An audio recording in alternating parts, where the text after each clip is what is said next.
لو ما جربتوهوش بالطريقة دي فبجد فايتكوا كتير. يلا نشوف هنعمل ايه مع بعض. انا النهاردة استخدمت سمك فيليه.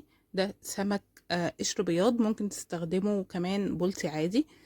ضفت له بقى ايه؟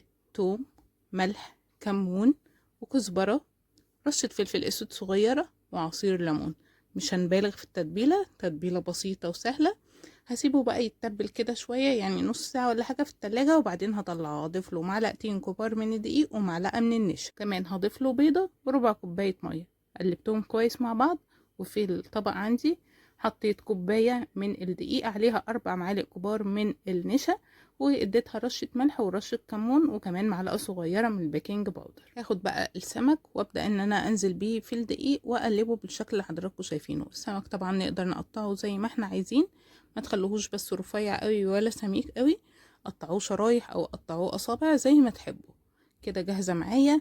هنزل بيها على زيت سخن على حرارة متوسطة، ما نملاش الطاسة قوي علشان خاطر ما الزيت ما يهداش قوي والسمك يشرب زيت. هطلعه على مصفى.